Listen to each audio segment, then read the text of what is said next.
onye Canada. You were. Us because you people hate us. And they are poison. Okwu out of annoyance. But ihe okwu bụ ihe Igbo na-ewe m onye ọbụla ma na Igbo na-ewe debe anyị.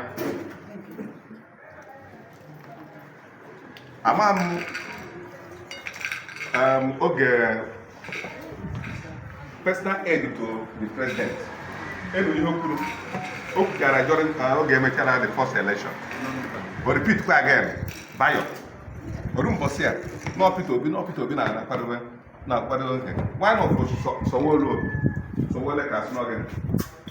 Which I note. So anyị ma na anyị nwere problem na this country. But here na-ekwu ka anyị shift from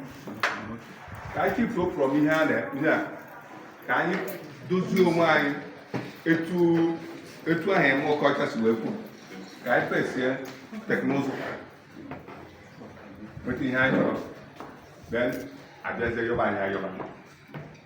So onye postuo ihe ya abụghị our vision biko wepụ ya no matter anybody onye ọbụla ọsọ ya bụrụ ebe nwe nke na-aba mba sị na ya kwụ onye a si eyi mbụ emenye admin ka ọ abịa ndị green field mode ọ bụ onye post anyị personal things.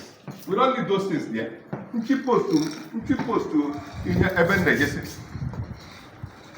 onye post anyị eriche na 1,002 something added.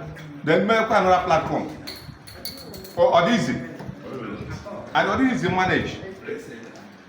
So our people don't look at anybody's face.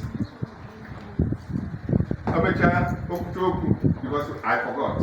I suppose they're not 1 minute silent for one of the admins. Who open at Tuesday, open at Thursday and sign on.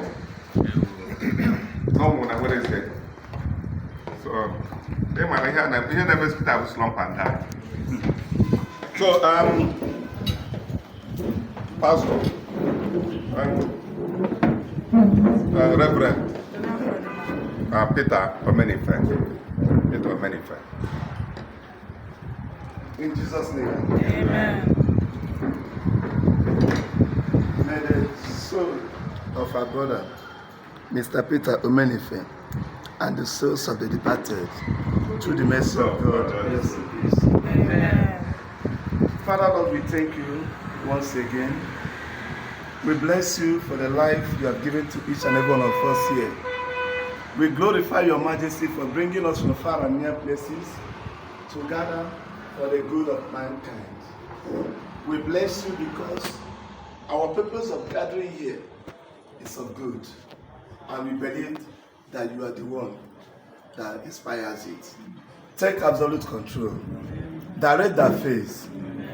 We are remembering our brother, Mr. Peter Omenife, whom you have called to the eternal glory. May you give him, together with all our departed friends, a perfect peace. Amen. In the eternal glory. Amen. In Jesus' mighty name we pray. Amen. Thank you.